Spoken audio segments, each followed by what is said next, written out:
Hey guys, welcome. I hope you're staying warm. It is a chilly, chilly day. It was snowing like crazy just a minute ago. I hope you're cozy and have your banky and slippers and hot chocolate and you're ready to cozy up to the computer.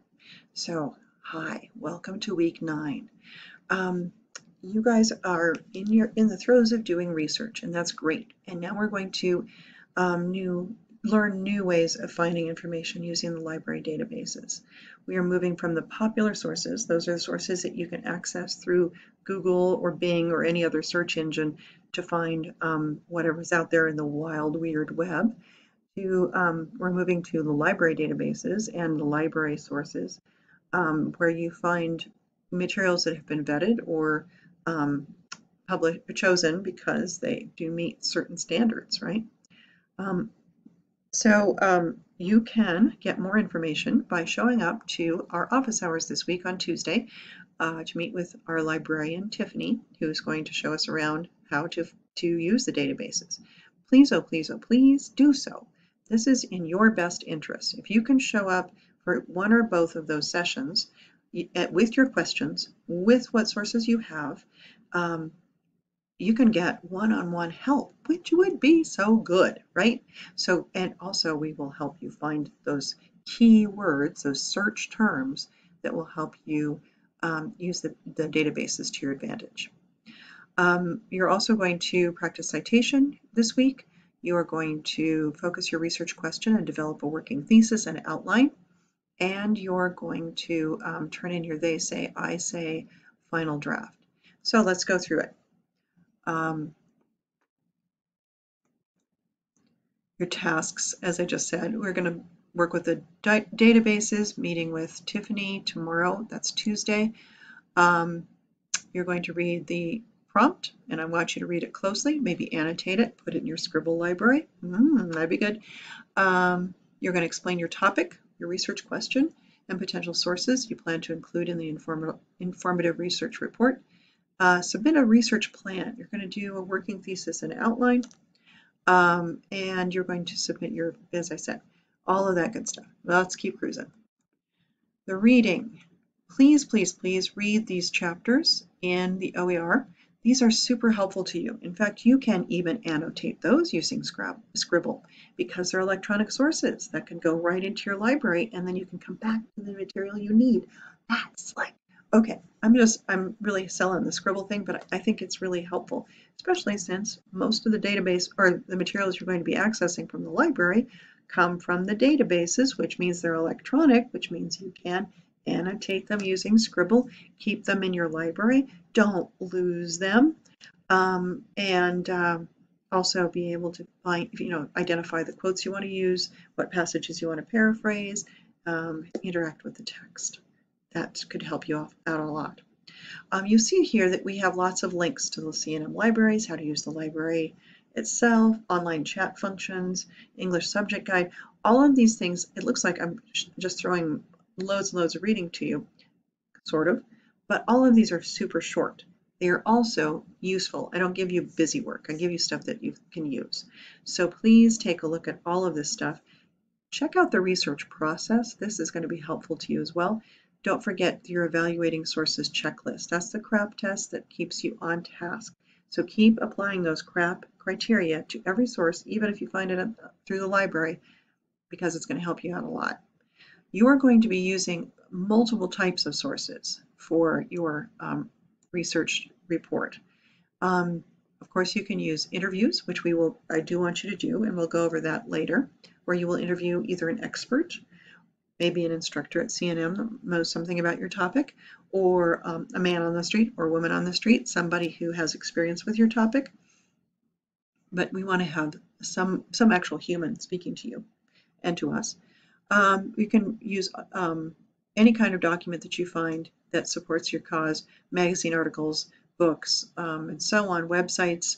You can even use documentaries or podcasts, blogs to some degree. You have to evaluate them because they're based on opinion, and so on.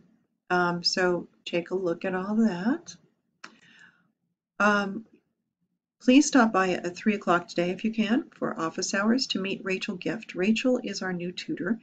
Our dear Heather had to step away, for personal reasons, but she knows that you are in good hands. She wishes you the best. She has enjoyed working with you, but she has Rachel has stepped in her place. Rachel is awesome.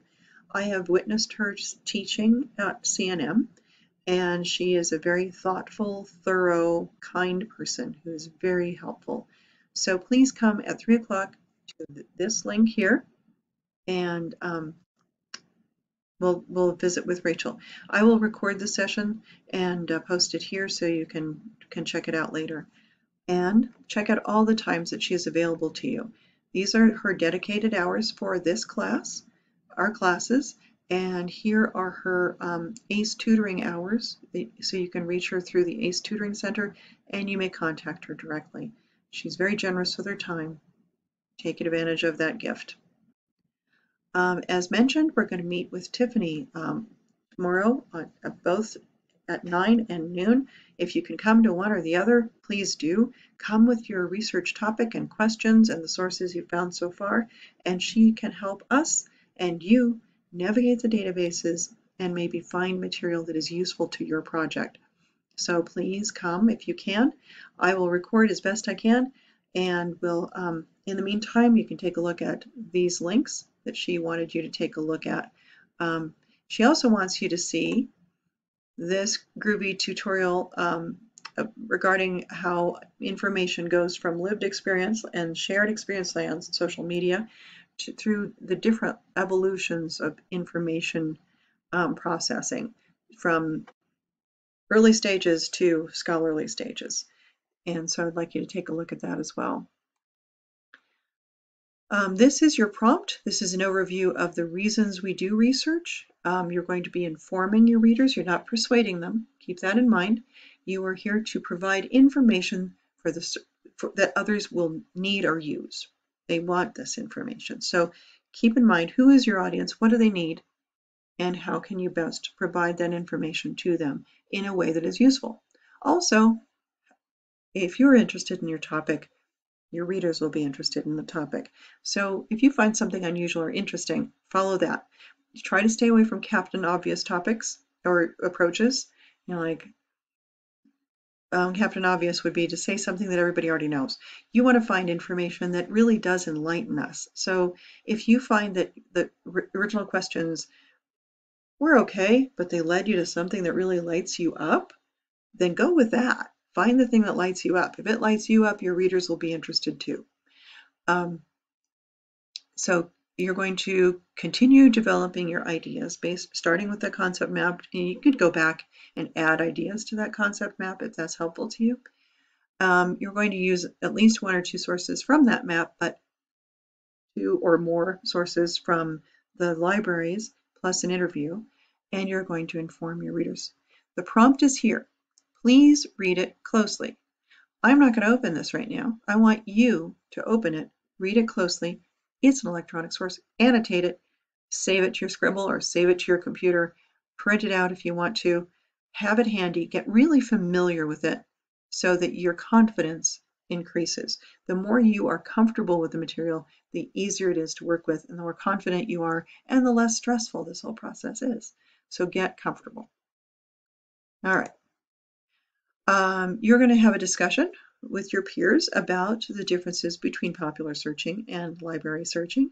You're going to answer some of these questions, and you're going to have an informed and educated conversation with your peers. You're up in the game a little bit, get kind of sophisticated about it, think scholarly, share your ideas. Okay? Your journal is going to be your place to brainstorm your ideas and where you're going with them. You're going to write generally about your topic, write your research question that I hope we start honing down. And if you come to our office hours, we're going to practice some ways of honing that question to get it sharp and tight so that it's easier to manage and gets you to better sources. You want a working thesis. Now, don't stress this too much because, excuse me, the thesis is, to make it simple, the main idea of your essay, but it's also a roadmap for the structure of your essay. So we're going to go into greater detail about how to approach the thesis, but what's the main thing you want your readers to come away with? If you can get that in a sentence or two, that will help you think about how to put the rest of it together. And we're going to do a working outline. An outline lays out the path of the essay in the major and minor topics. This is a sample from one of our colleagues here at CNM, and she has this overview of the topic, and then she kind of comes to her big questions, which she's bolded here, and then she just makes a working thesis. This is an educated guess about some of the topics. She's still gathering information, and she wants to know more. And then she has a working outline of the big ideas that she knows she wants to address in the essay. Now, this is your journal. This is not a contract. You are able to make changes. You can, as I say, follow the things that intrigue you the most. But if you don't turn the wheels, you'll never get out of the mud, right? So you got to have something moving forward. So get some ideas in place as best you can in this moment. You can adjust them as you go, okay? So you're going to share that working idea with me in your journal. This is your They Say, I Say assignment. I have posted this in your announcements as well. Here is the prompt, and you've read this before. This is a sample student response, and it's really well done. It includes the scribble annotation of the source. It includes sample or practice quotations, paraphrasing, and summary. And a little paragraph response or a couple paragraph response. So take a look at how this student approached the assignment. I hope that eases your feelings about it, makes it easier for you. And this is due on Sunday. So take a look at that. I don't want to spend a lot of time because I'm running out of my free recording time here. But I do want you to take a really close look at this. If you have questions, don't be shy, ask. You have a quiz on coordination and subordination this week.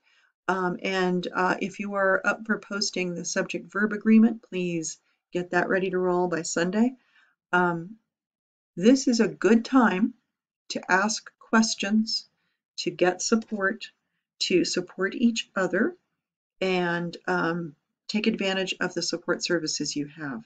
So please, oh please, come to our office hours if you can. If you can't, don't worry, I'll record things, but I will answer questions too. And so will Heather, so will Rachel, so will Rachel, and so will Tiffany. So please take advantage of all of the support available to you. Thanks for watching. Apologize for the but see you on the interwebs, guys.